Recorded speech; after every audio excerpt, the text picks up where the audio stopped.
MTN Sports, this is Bobcat Insider, sponsored by First Interstate Bank. Welcome into Bobcat Insider. I'm Ashley Washburn alongside Keaton Galogly for our last Bobcat Insider, which means March is upon us. We've got the Big Sky tournament starting later this week, but the men coming off a huge win in Cheney, first one since 2011. But one of the best things about this win is Eastern Washington already locked up the 1 seed. Montana State already locked up the 2 seed. It didn't matter what the outcome was, but that was one of the best games I've seen this Big Sky play. No doubt. It was so entertaining. And Eastern Washington, look, there's a reason that they're the regular season Big Sky champs. And they play such an entertaining brand of basketball. But the Bobcats were right there, and they showed up. And I know they gave up 49 points in that second half, but in that first half, they kept Eastern Washington under 30 points. The defense in that first half was really, really impressive, and it'll be really interesting to see how this carries over into the Big Sky Conference tournament. It's got to get you excited for March. I mean, anything can happen in March. Anything can happen in Big Sky play. But I got to take us back to last week, because one of the things we talked about was Jabril's got to kind of figure it out. We need more from Jabril. I think he figured it out in these 3 games in 5 days. No doubt. He's been an absolute menace this week, and he had a great game against Portland State, getting back on track. He showed up in senior day with a 20-point double-double, and then he had a couple of the biggest plays in this game at Eastern Washington. He put the center for Eastern Washington, Casey Jones, on an absolute poster late in this game, diving down on the hardwood. He was doing everything in this contest, and Montana State's going to go as far as their senior Jabril Bello can play and carry them, and with the way he's playing right now, he can carry them pretty far. And that's the performance you want to see from seniors at this time of the year. But let's talk about the guard play real quick. At the beginning of this season, you had 2 new people, Robert Ford, Darius Brown. Didn't know really much about them other than that they made some impact on their previous schools, but didn't know how they were going to fit in at Montana State. Well, you take a look at Eastern Washington. I think both of them have kind of found their place, but I was really impressed with Robert Ford. 6 foot. Don't know if he's actually 6 foot, but to pull up a double-double the way he did was just huge. Yeah, he's been awesome. And it was one of those things where, you're coming off a conference championship, you're coming off an NCAA tournament, but you lost a lot at the guard position. And so the whole question coming into this year, we knew they were going to have Jabril Bello and Great Osibor, but what would the guard play be? And you have to have great guard play in order to go deep in March. And Darius Brown and Robert Ford have been so impressive. They're 2 of the more impactful players on this team. Darius Brown got going first. Robert Ford got going second over the course of the year, and they both shined brightly in this win at Eastern Washington, which is what we're talking about next, coming up after this timeout when head coach Danny Sprinkle joins us on the Bobcat Insider. Welcome back to Bobcat Insider, sponsored by First Interstate Bank. We're back on the Bobcat Insider. I'm Keaton Galogly alongside head coach Danny Sprinkle on our final Bobcat Insider of the year. And all right, Coach, let's talk about a busy weekend. Let's start with Senior Day on Saturday. Jabril Bello, Caleb Fuller getting honored. What a nice night, what a special night, and really fun to see both of those guys really play well in that game. It was. They got us off to a great start. Obviously Caleb's only been here for 9 months, but he's made a tremendous impact on our team and our community and our university. He's a great kid. And obviously Jabril, what he's done the last 4 years, not only one of the most accomplished Bobcats, but one of the most accomplished players in the Big Sky. And so we're going to miss number 13, and, it's been great having him, but we still got some work to do with him the next 3 days, hopefully in Boise, the next 3 games in Boise. And but you can't replace Jabril Bello. No. Well, give us a feel for what his legacy here is. He's the all-time leading shot blocker, top 10 in points scored, top 5 in rebounds. He helped turn this program around with you over these last 4 years, particularly these last 2 seasons. So give us an idea. What is his legacy in the blue and gold? Yeah, his legacy to me is more just the person he is, the teammate that he is. And, you don't get guys like him very often. He's one of the most unselfish superstars you can ever imagine. But he's all about the team. He's committed to winning.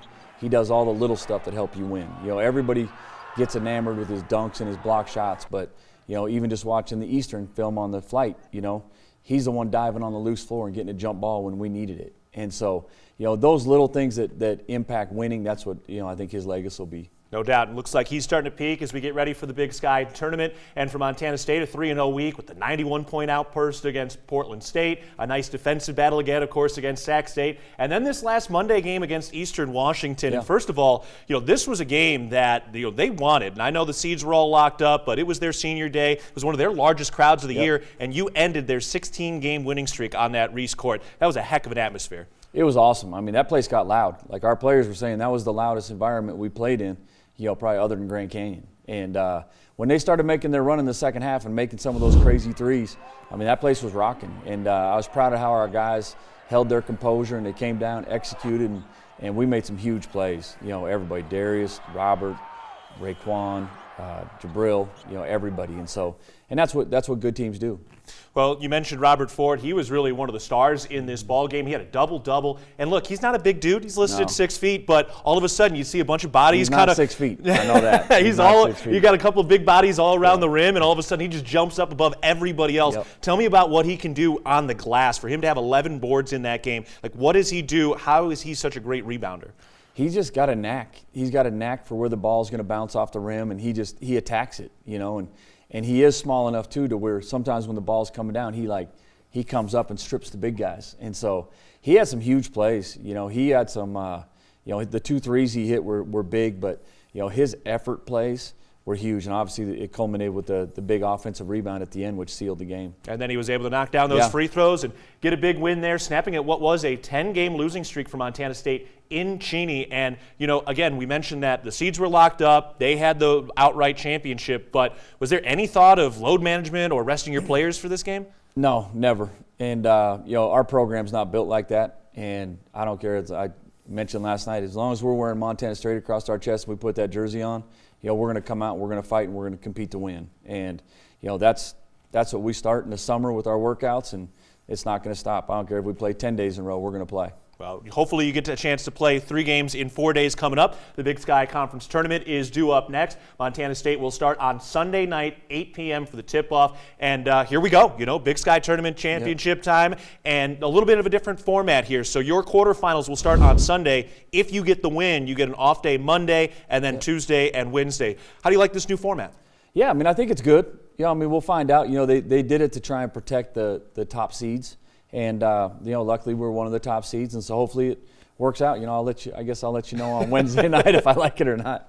What's the schedule coming up here? So obviously we got to travel out to Boise, and you get a chance to play the winner of the 7-8 game in that first quarterfinal game on Sunday. So what's the schedule coming up, and how do you kind of just shift your mindset for championship time? Yeah, obviously, giving the guys today off, and probably we're not going to do much tomorrow. We may, we'll get some lifting in, we'll get a bunch of shooting and conditioning, but they kind of need to get away. They got to take care of their academics the next 2 days, and we'll take off on Friday morning and get there Friday, and obviously get ready to rock and roll at 8 o'clock on Sunday. Yep. So that's what we got coming up there. And finally, our last show, the regular season is over. Yep. 22 wins overall with a really difficult non-conference schedule. 15 Big Sky wins. Yep. You get the bye into the quarterfinals.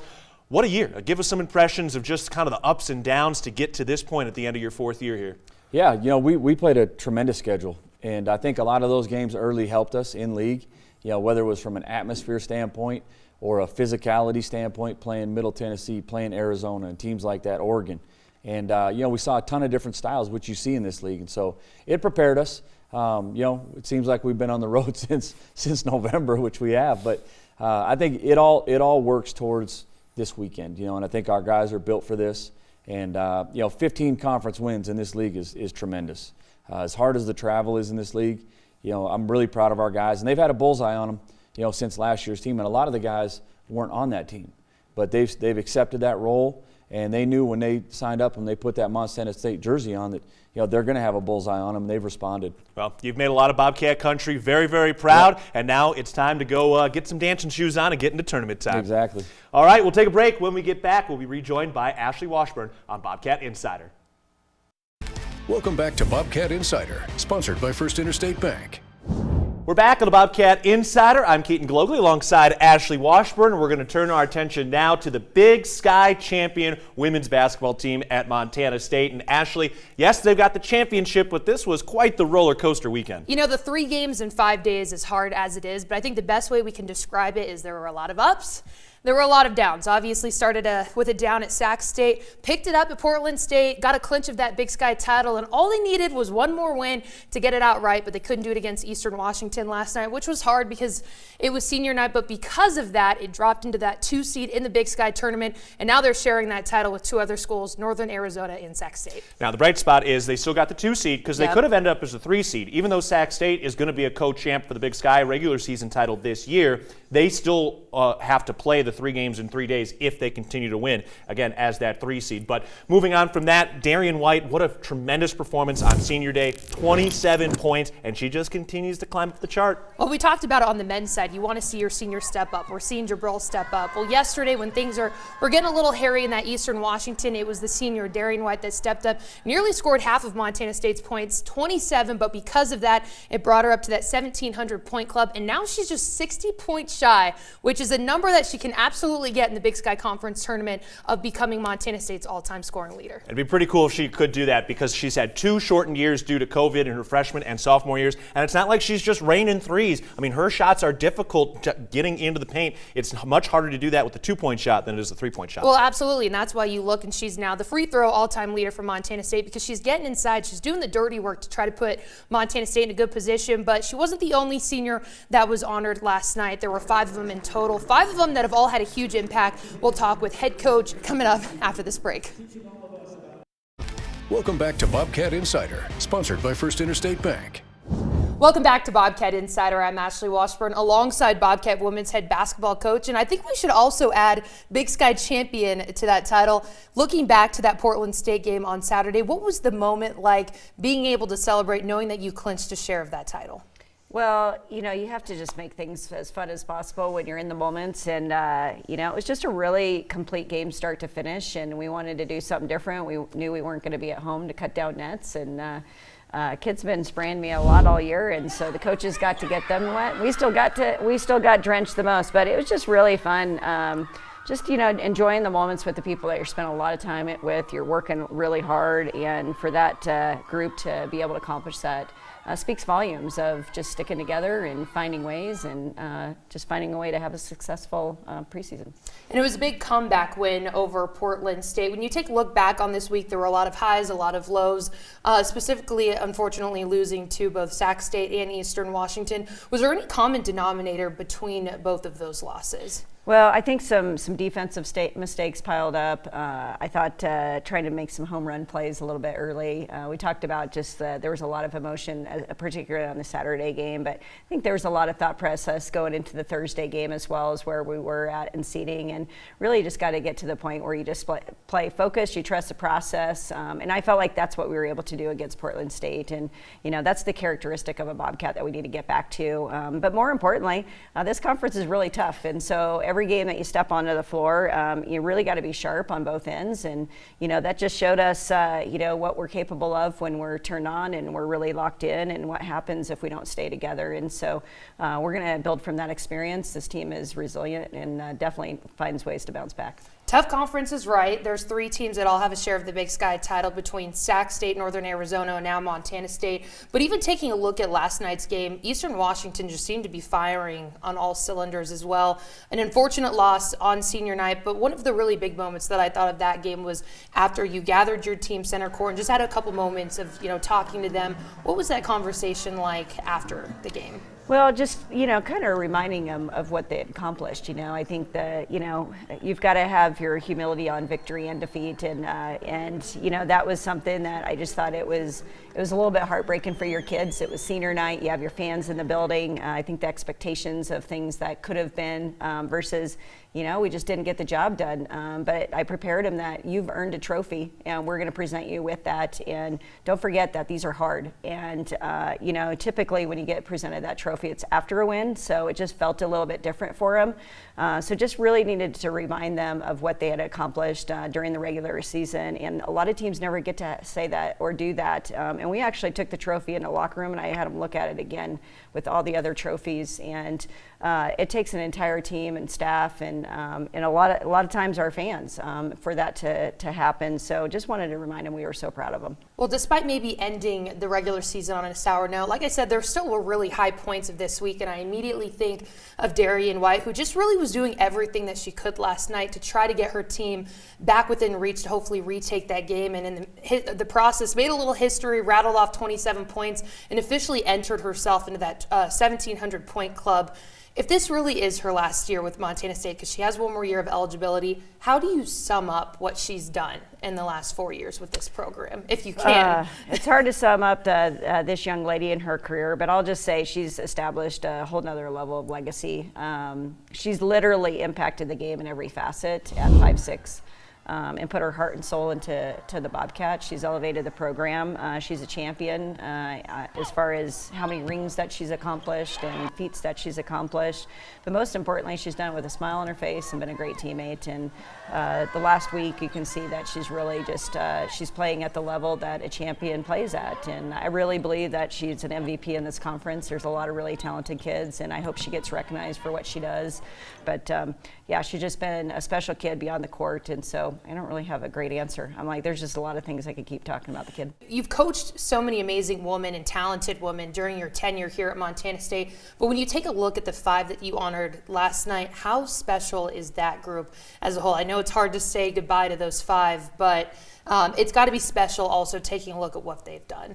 It is, when you look at that class, 4 of them came in together. And so, as a coach, that's the culture that we're about here in Bozeman too. And I know there's the transfer portal, there's a lot of things changing, the trajectory of college athletics. But one of the things we take a lot of pride in is, the start to finish in this family. And they're absolutely our family. The 4 of them that came in together are super close. They've done a ton in our community.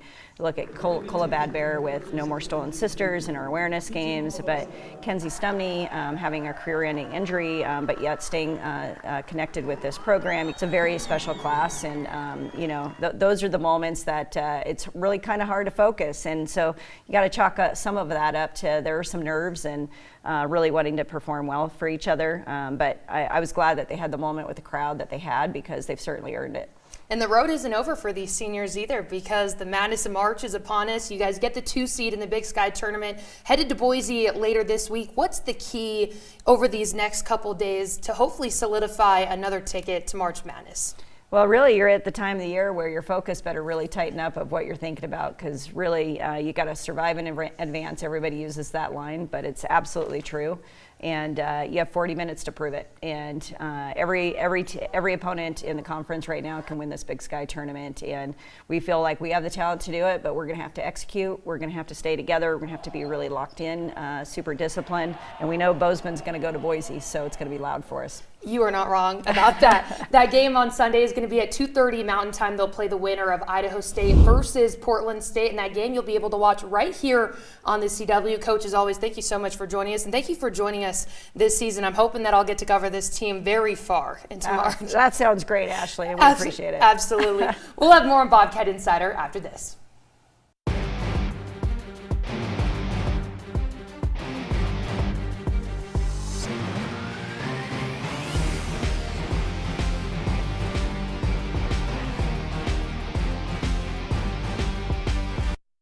Welcome back to Bobcat Insider, sponsored by First Interstate Bank.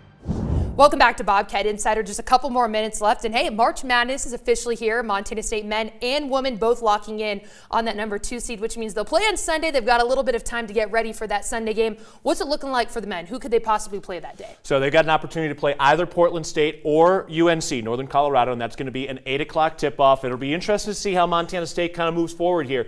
They've been pretty healthy throughout the year, but they've got a couple of guys that are a little bit banged up and limping around a bit. So I think it's going to be really, really nice for them to get a couple of days off going into this tournament for that 8 o'clock tip. And now for the women, that 2:30 tip on Sunday. We'll see if they can kind of get things back on track. They haven't really been playing their brand of basketball. Where on the men, on the other hand, have won silently 10 of their last 11 games. Women obviously went 1-2 over this weekend, so they got a little bit of time to kind of regroup as a team. But when we've seen them play their best level of basketball, they look like a Big Sky champion. Obviously, they have a share of it this year, but you got to see what happens in this tournament, because anything can happen in March, and it's either going to happen against Portland State or Idaho State. So it's going to be fun to watch. Can't wait. And if you're at home, you're going to have an opportunity to watch 14 games of this Big Sky tournament on the CW. The women will start on Sunday at 2:30, and the men will start on Sunday at 8 p.m. And last year was a special year with both teams making the NCAA tournament, and they both have a great opportunity to do it again this year. Let's go dancing.